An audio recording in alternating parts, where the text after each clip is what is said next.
नमस्कार। आज की इस खास विश्लेषण में हम आपका स्वागत करते हैं। आज हम 17 और 18 मई 2026 के न्यूज़ साइकिल को एक साथ जोड़कर देखने वाले हैं। देखिए, अक्सर हम खबरों को अलग-अलग टुकड़ों में देखते हैं, लेकिन आज हम बात करेंगे कैसे ये बड़े-बड़े ग्लोबल और नेशनल इवेंट्स सीधे तौर पर हमारे और आपके रोजमर्रा के जीवन को प्रभावित करते हैं। तो चलिए इस उलझी हुई तस्वीर को थोड़ा साफ करने की कोशिश करते हैं। और इस चर्चा की शुरुआत करते हैं सिर्फ एक छोटे से नंबर से, 3 रुपए। जी हाँ, हाल ही में पेट्रोल पर 3 रुपए का विंडफॉल टैक्स और मूल्य वृद्धि लागू हुई है। अब सुनने में ये 3 रुपए बहुत ज्यादा नहीं लगते, है ना? लेकिन सोचिए, जो लोग रोज सफर करते हैं उनके लिए ये पल भर में एक बड़ी परेशानी बन गया है। जब भी ईंधन महंगा होता है तो उसका सीधा झटका हमारे मंथली बजट पर लगता है। ठीक है, तो चलिए देखते हैं कि आज के इस विश्लेषण में हम क्या-क्या कवर करने वाले हैं। हम शुरुआत करेंगे ईंधन की कीमतों और बढ़ती महंगाई से। इसके बाद हम बात करेंगे मौसम की चरम चेतावनियों के बारे में, फिर शिक्षा और जनसंख्या से जुड़े कुछ बड़े बदलावों पर नजर डालेंगे। उसके बाद हम राष्ट्रीय सुरक्षा के मुद्दों को समझेंगे और आखिर में बात करेंगे दुनिया भर की भू राजनीति में हो रही बड़ी हलचलों की। तो आइए अपने पहले विषय की तरफ बढ़ते हैं। ईंधन की कीमतों और महंगाई में आया ये ताज़ा उछाल। क्योंकि सच कहें तो जो खबर सीधे हमारी जेब पर असर डालती है वो सबसे ज्यादा मायने रखती है। अब देखिए, इन बढ़ती कीमतों पर चल रही इस बहस के दोनों पहलुओं को समझना बहुत जरूरी है। एक तरफ सरकार का अपना तर्क है। उनका कहना है कि कच्चे तेल की महंगी कीमतों और निर्यात को संतुलित करने के लिए ये नई ड्यूटी और टैक्स लगाना जरूरी था। वहीं दूसरी तरफ विपक्ष और आम जनता की राय बिल्कुल अलग है। उनका मानना है कि चुनाव खत्म होते ही ये एक तरह की टैक्स वसूली शुरू हो गई है, जो सीधे आम आदमी पर भारी आर्थिक बोझ डाल रही है। दोनों ही पक्ष अपने अपने तर्कों के साथ मजबूती से खड़े हैं। लेकिन इन हाई लेवल नीतियों का ग्राउंड लेवल पर क्या असर हो रहा है? ये बिल्कुल एक चेन रिएक्शन की तरह है। महंगे पेट्रोल की वजह से गिग वर्कर्स हड़ताल पर चले गए, जिसका मतलब है कि आपकी फूड डिलीवरी जैसी रोजमर्रा की सेवाएं अटक गई हैं। ट्रांसपोर्ट और माल ढुलाई का खर्च अचानक से बढ़ गया है और इसका नतीजा सब्जियां, दूध और घर का राशन सब कुछ महंगा होने लगा है। ये एक ऐसा झटका है जिसे हर कोई महसूस कर रहा है। और इसी आर्थिक दबाव के बीच एक और अहम आंकड़ा सामने आया है, 5.2%। पिछले महीने यानी अप्रैल में बेरोजगारी दर पिछले 6 महीनों के सबसे ऊंचे स्तर पर पहुंच गई है। और गौर करने वाली बात यह है कि ये उछाल खासतौर पर ग्रामीण इलाकों में ज्यादा दर्ज किया गया है। ये आंकड़े अर्थव्यवस्था पर पड़ रहे चौतरफा दबाव को बिल्कुल साफ कर देते हैं। चलिए, अर्थव्यवस्था की इस गर्माहट से अब हम असल दुनिया की गर्माहट की तरफ चलते हैं, यानी हमारा दूसरा टॉपिक, मौसम और जलवायु से जुड़ी गंभीर चेतावनियां। इस टेबल को देखिए, देश भर में मौसम के मिजाज में कितनी भयानक क्षेत्रीय असमानता है।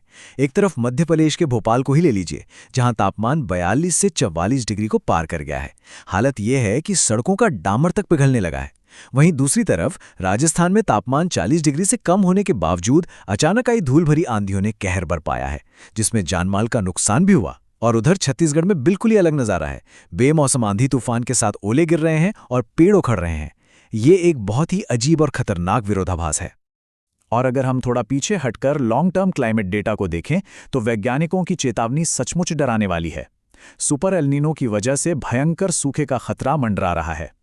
लेकिन जो बात सबसे ज्यादा परेशान करने वाली है वो ये कि 1985 से लेकर अब तक दुनिया भर की 21,000 से ज्यादा नदियां अपनी ऑक्सीजन खो चुकी हैं। और इसमें हमारी भारतीय नदियां और अमेज़न बेसिन सबसे ज्यादा प्रभावित हुए हैं। ये कोई छोटी मोटी बात नहीं है, ये एक सीधा अलर्ट है। पर्यावरण के इस गंभीर मुद्दे से आगे बढ़ते हुए अब हम समाज की बात करते हैं। हमारे तीसरे भाग में हम देखेंगे कि शिक्षा और जनसांख्यिकी यानी डेमोग्राफिक्स में क्या बड़े बदलाव आ रहे हैं। अब इस स्लाइड में जो जानकारी है वो हर छात्र और पेरेंट के लिए बहुत जरूरी है। हम बात कर रहे हैं सीबीएसई के नए 3 लैंग्वेज रूल की। नई टाइमलाइन के मुताबिक 9वीं और 10वीं कक्षा के लिए अब 3 भाषाओं का अध्ययन अनिवार्य कर दिया गया है। इसमें आपको 2 भारतीय भाषाएं और 1 विदेशी भाषा पढ़नी होगी और ये नियम इसी साल 1 जुलाई 2026 से पूरी तरह से लागू हो जाएगा। ये हमारी आने वाली पीढ़ी की शिक्षा प्रणाली में एक बहुत बड़ा शिफ्ट है। इसी बीच एक बहुत ही हैरान करने वाला फैसला सामने आया है। आमतौर पर हम हर जगह जनसंख्या को कंट्रोल करने की बात सुनते हैं, सही कहा ना? लेकिन आंध्र प्रदेश सरकार ने बिल्कुल उल्टा कदम उठाया है। वहां घटती जन्म दर और उसके आर्थिक नुकसान से निपटने के लिए एक नई योजना शुरू की गई है। इसके तहत अगर परिवार में तीसरा या चौथा बच्चा होता है तो सरकार उन्हें 30 से 40 हजार रुपए की वित्तीय सहायता देगी। अर्थव्यवस्था को सहारा देने का ये वाकई एक अनूठा तरीका है। और जब हम शिक्षा की बात कर ही रहे हैं तो हाल ही में हुए नीट परीक्षा विवाद का जिक्र करना तो बनता है। पुणे की एक लेक्चरर की गिरफ्तारी के बाद जो कथित तौर पर पेपर लीक में शामिल थीं, नेशनल टेस्टिंग एजेंसी यानी एनटीए में ऊपर से नीचे तक एक बहुत बड़ा बदलाव किया गया है। ये घटना साफ दिखाती है कि इन बड़े एग्जाम्स में पारदर्शिता बनाए रखना आज के समय में कितनी बड़ी चुनौती बन चुका है।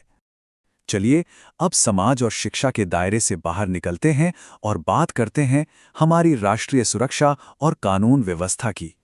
स्क्रीन पर दिख रहा ये नंबर 733 कोई मामूली आंकड़ा नहीं है। जम्मू कश्मीर में पिछले सिर्फ 28 दिनों के भीतर चलाए गए एंटी ड्रग अभियान में इतने तस्करों को गिरफ्तार किया गया है। और बात सिर्फ गिरफ्तारी तक नहीं रुकी, इन तस्करों की संपत्तियों पर सीधे बुलडोजर चलाए गए हैं। ये दिखाता है कि आंतरिक सुरक्षा और नशे के खिलाफ प्रशासन इस वक्त कितने सख्त और एक्शन वाले मूड में है। और प्रशासन की इसी सख्ती के बीच सेना प्रमुख जनरल उपेंद्र द्विवेदी का ये बयान सामने आता है। ऑपरेशन सिंदूर के संदर्भ में उन्होंने आतंकवाद को लेकर पाकिस्तान को एक बहुत ही स्पष्ट और कड़ी चेतावनी दी है। ये कोट अपने आप में बताने के लिए काफ़ी हैं कि सेना का रुख अब क्या है और सीमा पार से होने वाली किसी भी हरकत का जवाब किस तरह का हो सकता है। इस विश्लेषण के अंतिम हिस्से में आइए अपनी नज़रें भारत से हटाकर पूरी दुनिया पर डालते हैं। ग्लोबल लेवल पर इस वक्त तेजी से गठबंधन बदल रहे हैं और भू राजनीति में बड़ी उथल-पुथल मची हुई है। रूसी जेलों का यह चार्ट एक बहुत ही भयानक हकीकत को सामने लाता है। यूक्रेन युद्ध की वजह से रूस की जेलों में कैदियों की संख्या 40% तक कम हो गई है। कैसे? क्योंकि इन कैदियों को सीधा सेना में भर्ती करके युद्ध के मोर्चे पर लड़ने के लिए भेजा जा रहा है। ये आंकड़ा हमें याद दिलाता है कि कोई भी युद्ध सिर्फ बॉर्डर पर नहीं लड़ा जाता, वो एक देश के अंदर तक सब कुछ खोखला कर देता है। और दुनिया भर में चीज़ें कितनी तेज़ी से बदल रही हैं, ये आप इस टाइमलाइन से समझ सकते हैं। पिछले ही हफ्ते अमेरिका और नाइजीरिया ने मिलकर अफ्रीका में आईएसआईएस के दूसरे सबसे बड़े कमांडर का खात्मा किया। आज की बात करें तो रूसी राष्ट्रपति पुतिन चीन के एक बेहद अहम दौरे पर हैं और आने वाले हफ्ते में अमेरिका ईरान पर संभावित हमले के लिए अपने 500 सैनिकों और युद्धपोतों को तैयार कर रहा है। सच में दुनिया का हर कोना इस वक्त किसी न किसी बड़े तनाव से गुजर रहा है। तो इन सब बातों को जानने के बाद एक बड़ा सवाल जो हमारे और आपके सामने आता है वो ये है कि एक तरफ जहां जलवायु तेजी से बदल रही है और दूसरी तरफ ग्लोबल इकोनॉमी का दबाव बढ़ता जा रहा है, ऐसे में हमारे देश की नीतियां आम नागरिकों की सुरक्षा और स्थिरता के लिए खुद को कैसे ढालेंगी? क्योंकि जैसा कि हमने आज देखा, सब कुछ एक दूसरे से जुड़ा हुआ है, आपकी जेब के 3 रुपए से लेकर दुनिया के उस पार चल रहे युद्ध तक। इस बारे में जरूर सोचिएगा। आज के इस विश्लेषण में हमारे साथ जुड़ने के लिए बहुत बहुत धन्यवाद।